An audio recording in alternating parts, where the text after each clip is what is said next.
Ocarina of Time is a game I am no stranger with. Over the last 4 years, I have focused primarily on the randomizer, participating in a number of tournaments of various sizes, but I've never actually sat down to learn a vanilla Ocarina of Time speedrun. I've been a casual observer for years, so I felt it was a good choice to open up my year of Phast, a year-long event where I learn a new speedrun every single month with Ocarina of Time. The category is Ganon Source Requirement.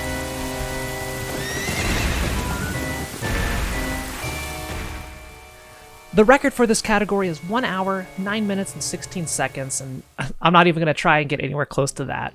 My target time for the month is just 1 hour and 45 minutes.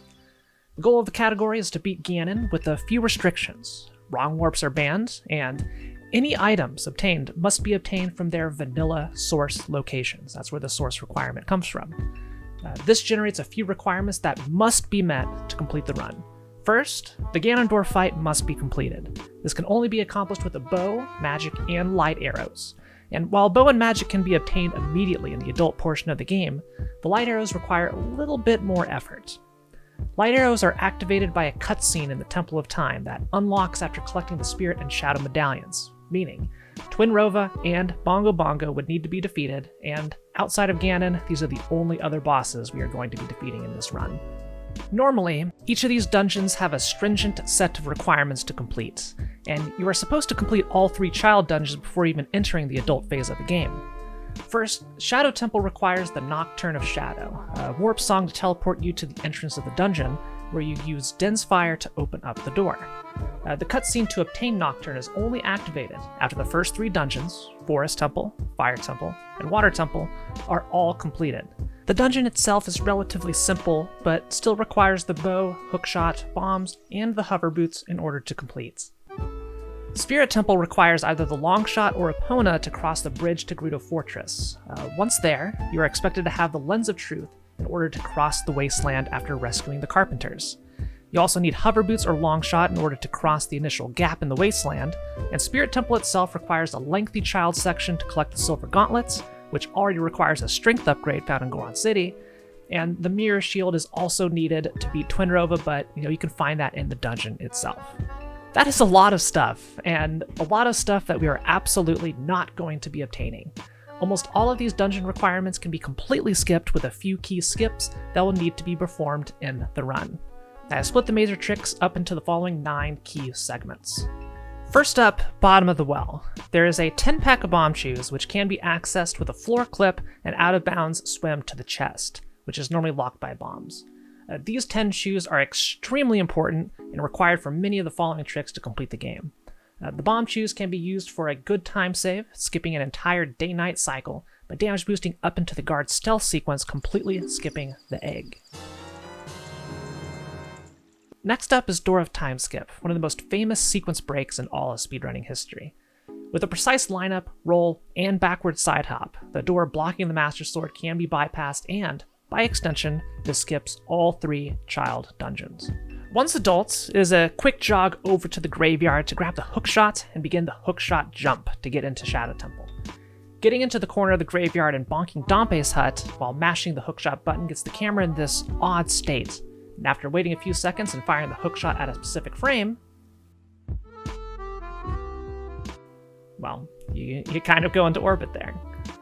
From here, a careful walk along the boundary of the graveyard is required. This is accomplished by obtaining ISG, or Infinite Sword Glitch, by crouch stabbing and interrupting it with the Navi text box. This state has many benefits, but the one we care about right now is its ability to keep you from falling off ledges. This allows a safe walk over to the back of the graveyard, where we can reach the Shadow Temple. But there's still that pesky door to get through. Or is there? As it turns out, when side-hopping from the top of this ledge, you bypass the load zone trigger that tells the game to load the Shadow Temple door, allowing you to enter the loading zone freely. This single trick just bypassed Den's Fire and Nocturne of Shadow, skipping the requirement to beat Forest, Fire, and Water Temples, saving an enormous amount of time. Now we need to actually beat the Shadow Temple. The hover boots are needed, but that is all we will need to finish thanks to the boat skip. After obtaining the hover boots, Link needs to be positioned in a very specific spot at a very specific angle. This is accomplished by micro adjustments of the control stick called S-turns. More on that later. Once in position, a Bombchu is used to mega backflip out of bounds. This is accomplished by rolling into a Bombchu placed at a specific frame, and then backflipping at a specific frame as well. Link will recoil and backflip much further and gain an immense amount of speed, which is preserved with the hover boots. At the appropriate starting position, this will cause Link to clip out of bounds and fall through the void. From here, careful manipulation of Link's position will allow you to fall into an unloaded room immediately before the boss, bypassing the boat and the rest of the dungeon. This seemingly empty room is actually this room right here, and we are currently located right outside of the boss door, lacking the boss key. More precise positioning and a knockback from a well-timed and placed Bombchu will knock Link into the loading zone behind the boss door, skipping the boss key. Bongo Bongo can be promptly taken care of with the hookshot stunning the hands, but from here, a few more hard required items are needed. Dodongo's Cavern is entered to obtain the bomb bag, which, as a rando player, this felt right at home, as this is the way the dungeon is normally performed in Randomizer. From here, magic is obtained from the fairy at the top of Death Mountain, and then we need to head to Forest Temple to get Minuet of Forest for later. The reason we don't just do the Forest Temple now is because a precise bomb pull in Backwalk allows you to die at the same frame you enter the cutscene, and it skips the cutscene entirely, allowing us to just warp back here later. Now with the busy work out of the way, it is time to begin the next skip, crossing the bridge in Gerudo Valley, bypassing Epona's Song. This is a relatively simple skip, using a well-timed roll into a bomb to activate a mega side hop. This is very similar in concept to the mega flip done earlier. The hover boots are equipped to just barely reach the other side of the bridge, bypassing that requirement. Gerudo's Fortress can just be done regularly at this point by rescuing all 4 carpenters, but that is incredibly time-consuming, and of course, because this is Ocarina of Time, there is a way to bypass it. After getting caught, a clever roll and well-timed side hop and jump slash gets you out of bounds on a seam where you can get past the gates and continue into the wasteland. The next trick comes after a quick lensless wasteland crossing, the dreaded Spirit Temple Bomb Hover.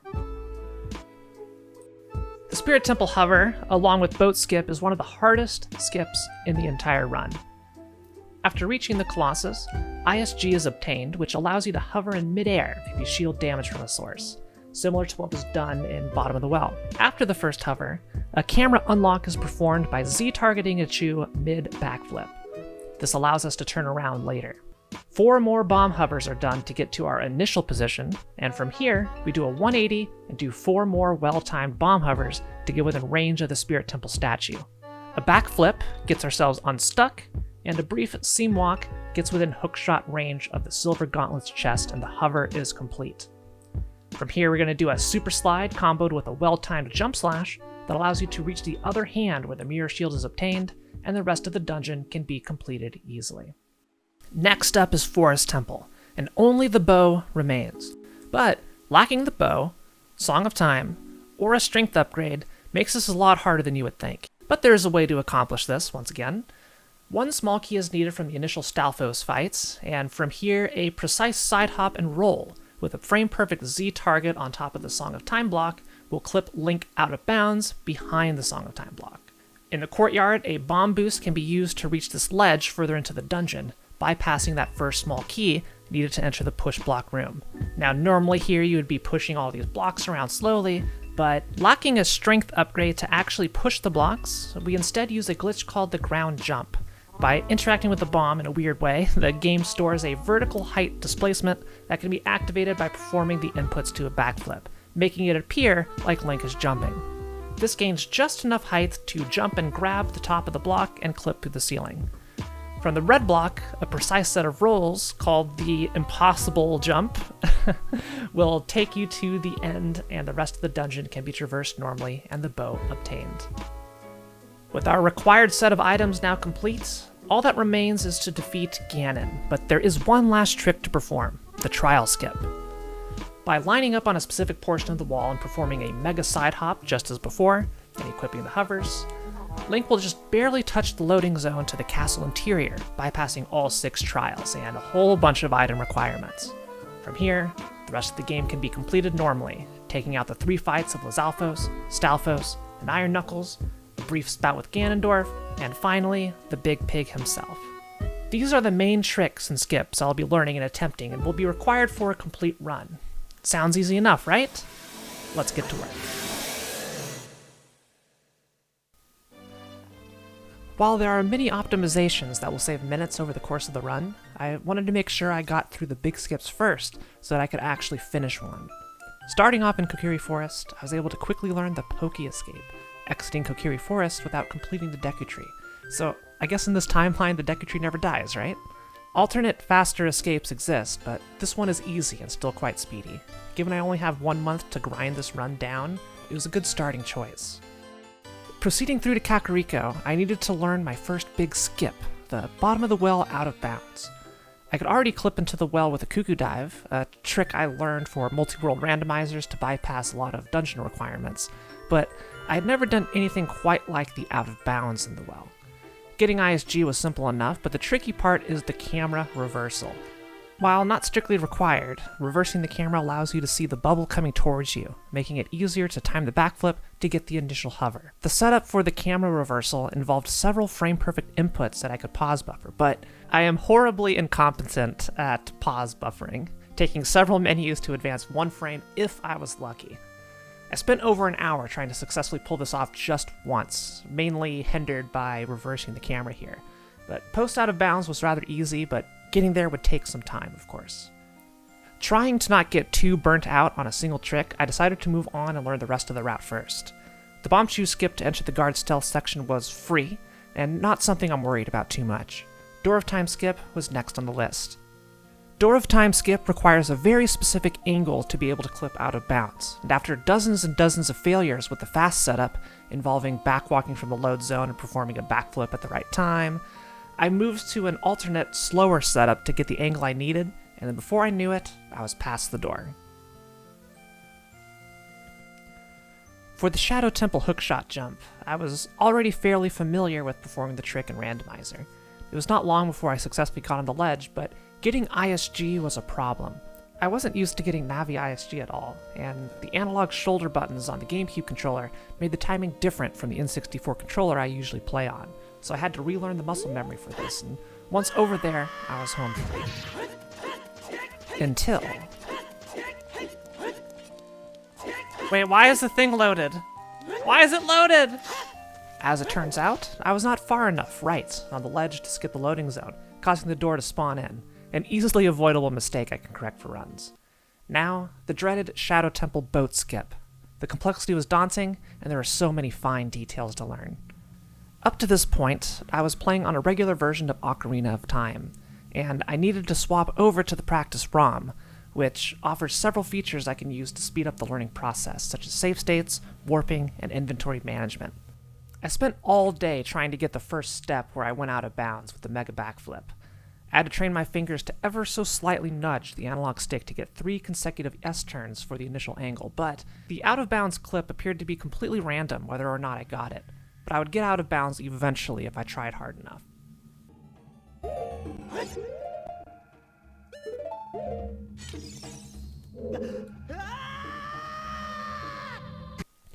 Once in the void, my next problem came from pause buffering a Z target to get the position needed to hit the loading zone to Bongo Bongo.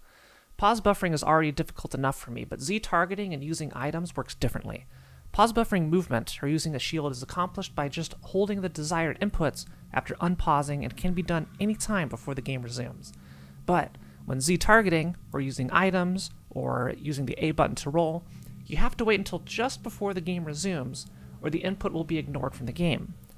A more stringent timing, and while not frame perfect by any means, it was still difficult enough and took ages to get the timing down. After several hours, the trick was finally completed for the first time, and I could move on. Moving through the next steps to collect the bomb bag and magic were quite simple, and didn't require much dedicated practice here. Many small optimizations, of course, remained to be made at a later time. It was time to tackle the part of the run I feared the most. First, the mega side hop over the bridge to Gerudo Valley. Building up muscle memory for this took a while, but there's nothing too complicated, and the timing is generous enough where I can do it without pause buffering. Carpenter skip was also finicky, but went down fast, and it was time to do the bomb hover into spirit. Everything was going fine, until... I'd like to introduce you all to Toucan Sam, aka the Destroyer of Runs. This jerk makes this trick even more difficult than it already is because he can ruin it at almost any time. The Gwei's in Ocarina of Time, for some reason, have the echo and respond almost instantly upon death, and this one in particular stalks the spirit entrance like my cat stalks any closed door.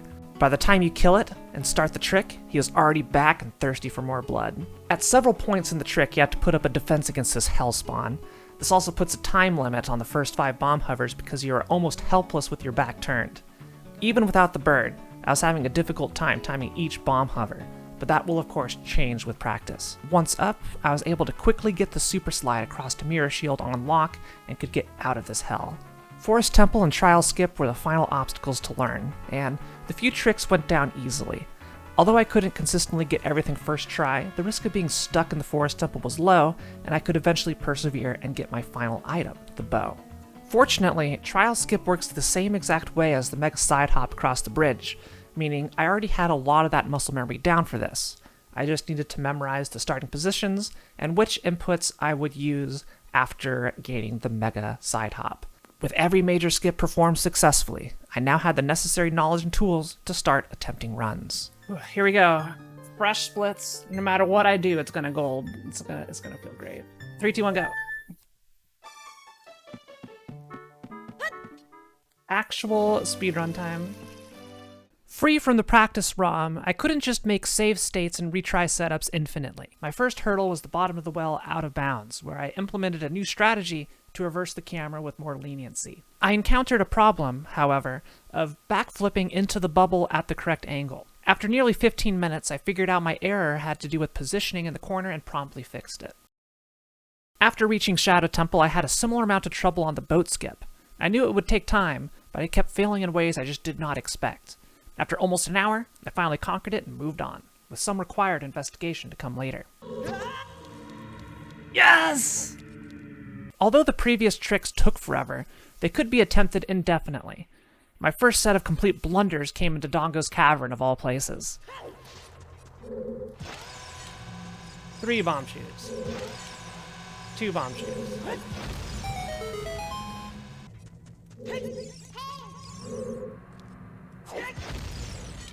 Just like that, I was down to a single bomb shoe, the minimum amounts I could use to even complete a run, and it would make the spirit hover incredibly difficult. With the one shoe in hand, I decided to go for it. And go for it. And go for it. Until I just had to give up. I was too limited by the single shoe. The bird won this race. I spent most of my practice over the next several days on the 3 tricks that cost me: bottom of the well out of bounds, boat skip, and the spirit hover. It was time to have another go, and this run was the result. 3, 2, 1, go.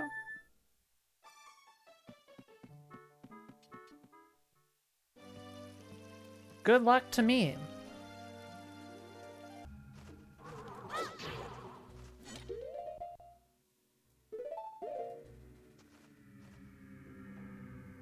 First try!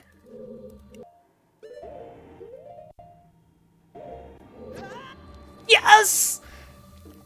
Get out of here!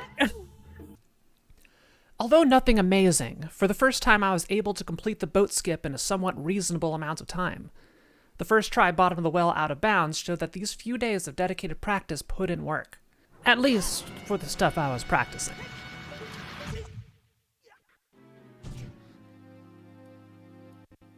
I fat-fingered all my buttons for doing it again.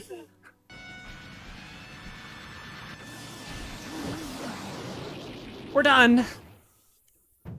We're out.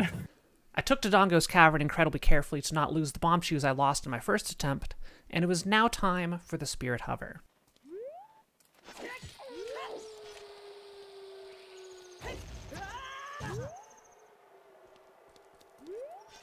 Well, I don't know what happened there.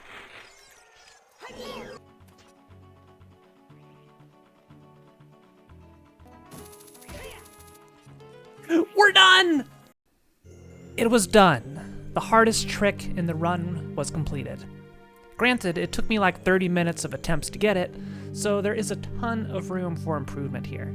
I decided to play it safe from here on out and just finish Twin Rover without dying, and I knew for sure I could complete a run. Before I knew it, I had defeated Ganondorf and only had to do the tower collapse sequence and defeat Ganon. Barring a game crash, it was impossible to not at least finish a run from this point, so I decided to go for something a little bold, the tower collapse skip. A precise lineup, followed by a side hop while holding a bomb, allows Link to grab this ledge.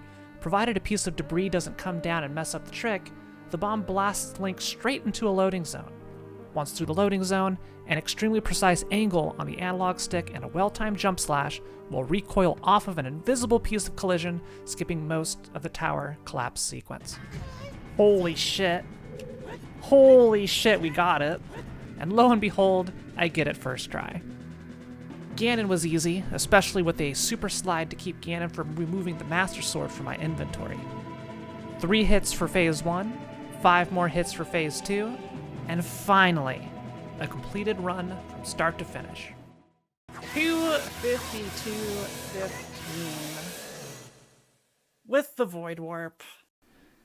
The time of 2 hours, 52 minutes, and 15 seconds is far off from my hour and 45-minute goal, but I at least proven I was capable of stopping the clock. It was time to optimize and start throwing in other time saves outside of the major tricks.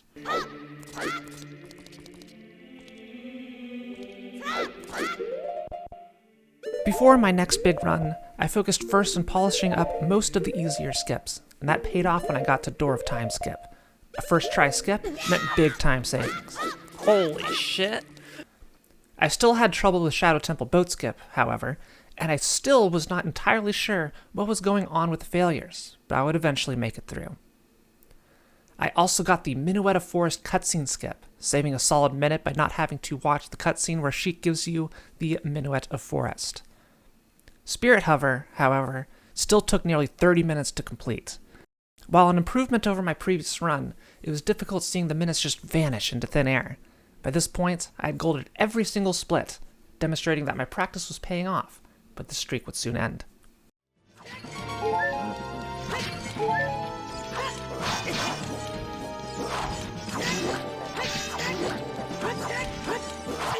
Damn it!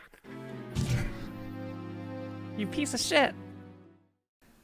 A death to the Stalfos is not my finest hour, and this one has some harsh consequences. Every single trick in the Forest Temple needs to be done again to get back to that room, losing about 5 minutes total. I would go on to lose another 5 minutes with a bad death during Ganondorf, but would still improve my time by over 20 minutes. At this point, I knew that if I could just get a first try Spirit Temple bomb hover and a first try boat skip in a single run, I could reach my 1 hour and 45 minute goal. I'd get one of those in my next PB attempt. Another smaller optimization I decided to implement was getting ISG off of the Cuckoo and Kakariko. This avoids having to walk all the way over to the sign and gets ISG immediately right by the well where you can just dive in, saving a couple seconds. This is the first run where I started to get serious about one thing I had yet to get or go for, really, during runs. Getting to the market before the bridge goes up. The timing is incredibly tight and is accomplished, ideally, with 2 owl cutscene skips by Kakariko. The first one is skipped at the entry by using a water extended super slide off of a jump slash recoil on this wall to zoom past the trigger and enter Kakariko. The second part comes when leaving Kakariko. By Z-targeting a sign with some specific movement, you can just move right past the trigger. Accomplishing both of these gets me to the bridge with enough time to just jump on it. However, if I miss one of these, I need to be incredibly careful and backwalk to the chains. If the chains are not visible on screen, the game doesn't change their position for you, so I can just wiggle into place and get on the chains that aren't supposed to be there, getting inside a cycle early. For this run, I messed up the super slide, but got the owl skip. This gives me a big gold for the Zelda's Lullaby split, and I would maintain pace with the last run all the way up through Spirit Temple, staying about 2 minutes ahead. Where this would happen.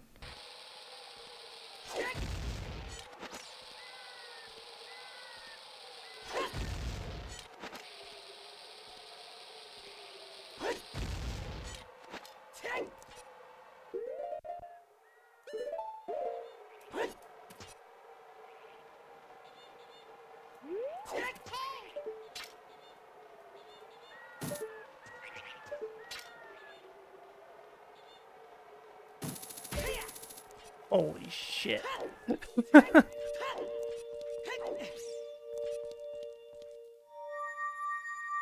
Over 28 minutes saved on a single split, with more to come. This time, the Stalfos did not have their way with me, and coupled with a clean execution of Forest, I am 37 minutes ahead of PB. I would go on to lose a couple minutes due to a not-so-clean trial skip, but this is still an incredible improvement. A clean boat skip was all I needed for this run to finish sub 145. So it was time to finally understand what exactly was going on here. I like to use the analogy of a dartboard to visualize what learning a complicated trick is like. You can picture successfully completing a trick like hitting a specific region on a dartboard. For an easy trick, the dartboard is close to you, maybe even so close you can just place the dart wherever you want without even throwing it. For more precise, difficult tricks, the dartboard may be very far away, but the concept still applies. To successfully execute the trick, you need to first know what region to hit, and then actually hit it. Shadow Temple boat skip is like throwing 3 darts at 3 specific spots from 15 feet away. The problem is, there were key parts of the skip that I was failing without knowing the mechanism of failure. If you don't understand what is causing the failure, it makes it impossible to correct it. I can't just visually see like I am hitting too low and just adjust my aim upwards. It's like spinning the dartboard and then turning off the lights. I focused hard on what was going wrong. It turns out my initial position was off, and that was all it took to make the trick work seemingly randomly. I also learned the reason I kept voiding out was because I was inputting a direction too soon after clipping. Just like that, the lights were back on, and I now had a complete understanding of what goes wrong when it goes wrong. I will still have to hit my target, but I've given myself as good a shot as I can. I decided to implement a new skip for the next run, the Zelda's Lullaby cutscene skip. Dying at the exact frame the cutscene triggers still causes all the rewards to be obtained, but the game over screen skips having to watch it. This saves so much time that I am able to enter Temple of Time and start the Door of Time skip before the cutscene even finishes in a previous run. This results in a big gold split, but there is still a lot of run left.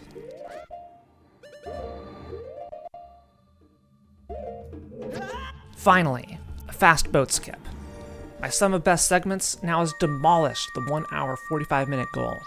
This run lost a significant amount of time to Spirit Hover, barely eking out a PB with a very solid endgame. But more importantly, I had the necessary strategies and demonstrated the ability in each segment to reach my goal. After several days of attempts and practice, I accomplished this run.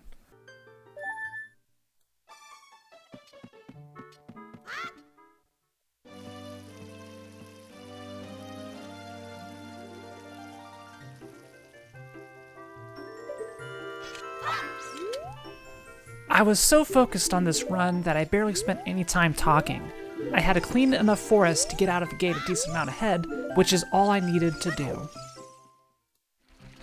Part 1 of the early market was up next. I only needed to get one of the 2 owl skips. A successful West all but assures that this will be successful.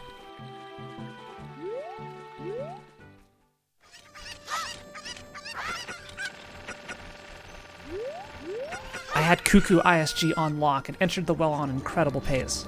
Unfortunately, I missed the early cycle and had to wait for the bubble to loop around, but this was still a considerable time save over my PB. Now for owl skip number 2.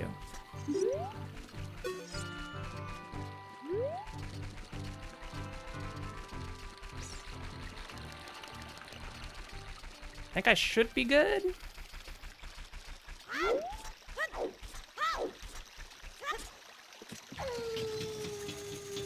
Barely, but we're in there.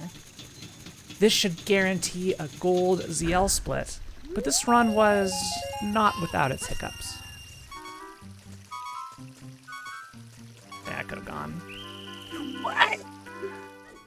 I was very tempted to reset here, but as long as I was near my PB for everything but the Spirit Hover, I knew I could still push forward.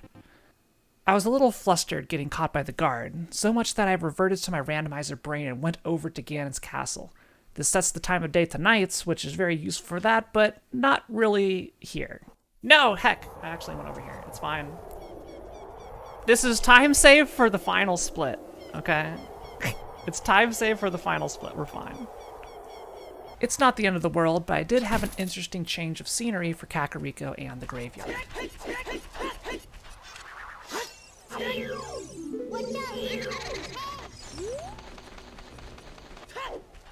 A nice, clean entry into Shadow Temple, and it was time to see if the run would live. Okay, we're good.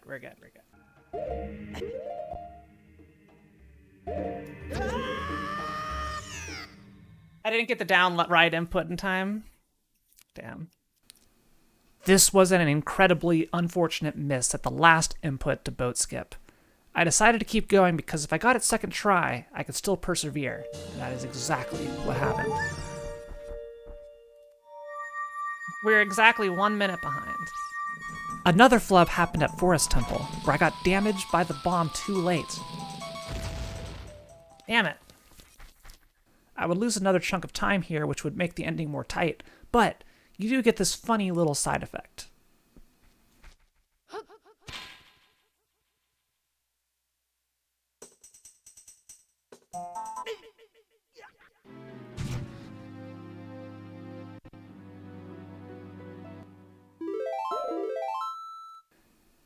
It was now time to see if the run could finish.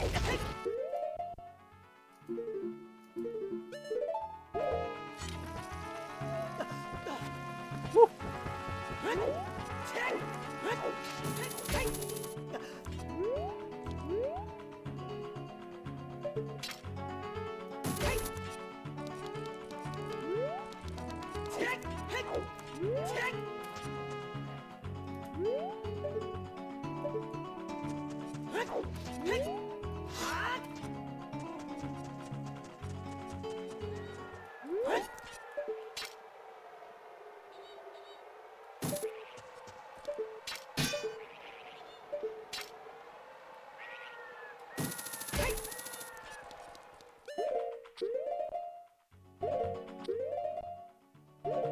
A first try Spirit Hover, and a quick super slide to the Mirror Shield.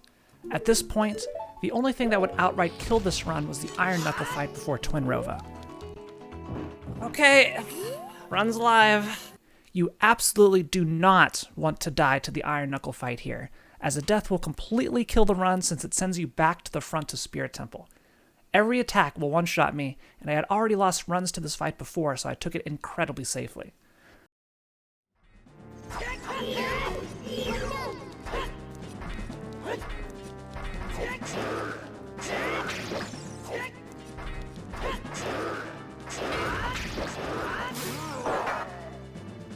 Again, babying it, I know that's stupidly slow.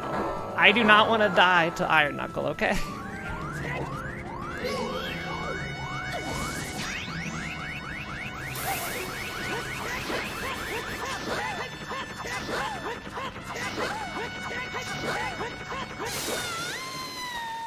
Alright, chat. Have a bow. Ganon Source Requirement. Over 14 minutes ahead after Spirit, thanks to a second try boat skip and a first try Spirit Hover. This could actually happen.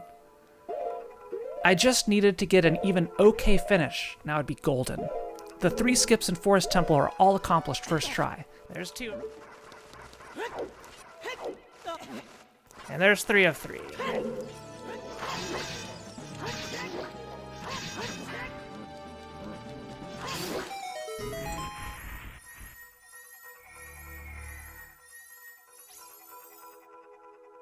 With a clean Stalfos fight, I just finished the best Forest Temple segment I had ever done. Alright. Trial skip fell quickly. Another gold split putting me 15 minutes ahead. I was on sub 140 pace at this point. Could I just kill Ganondorf and Ganon and be done? But something interesting happened in the Ganondorf fight. What? Excuse me? Ganondorf did something I've never seen happen to anyone with this point-blank redirect. A death here could kill the run, and I was in one-shot range.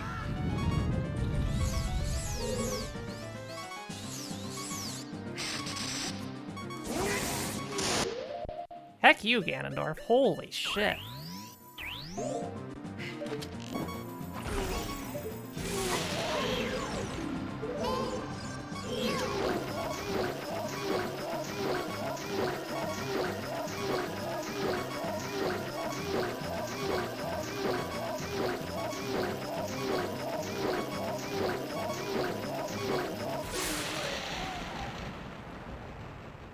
Thankfully, I got by this, but I still needed to get the tower collapse skip. Oh, I got health. We're good. We're good.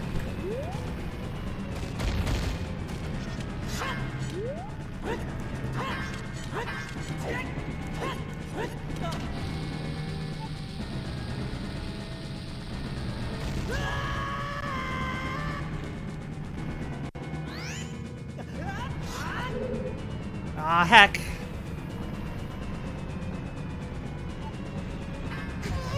Oh shit, we're fine?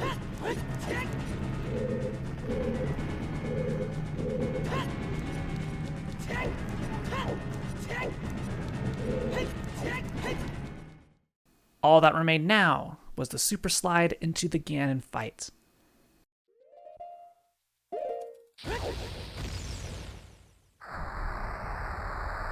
The last trick was done, I just needed to kill the pig, and the goal is achieved.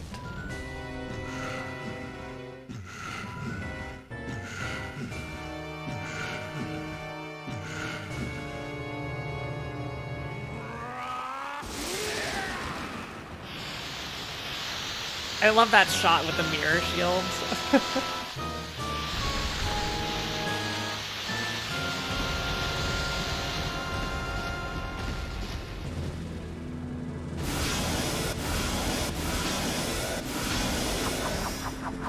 The Master Sword.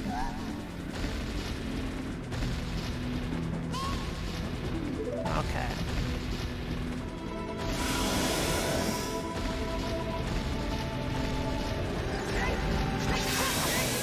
Don't like that position.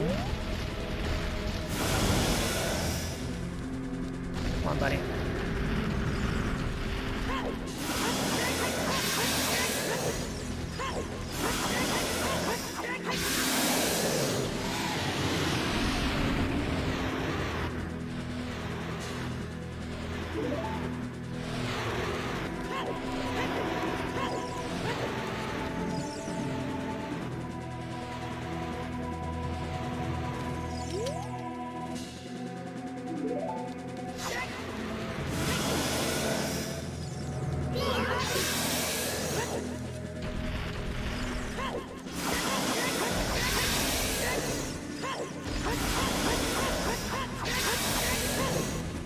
Didn't like that position.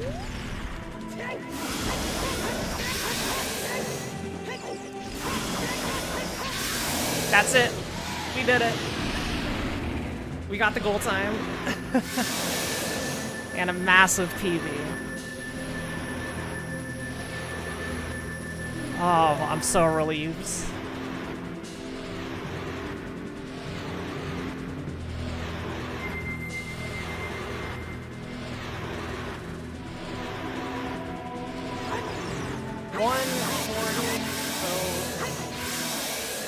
Just narrowly missing the sub 140. Let's go! I'm so happy.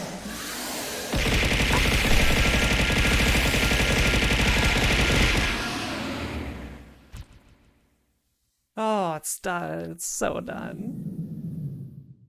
The challenge was completed on January 25th with a 140.08, accomplished with a second try boat skip and a first try spirit hover, along with clean execution on most of the other segments. There were a couple close calls, way too much for my comfort, but I came through in the end.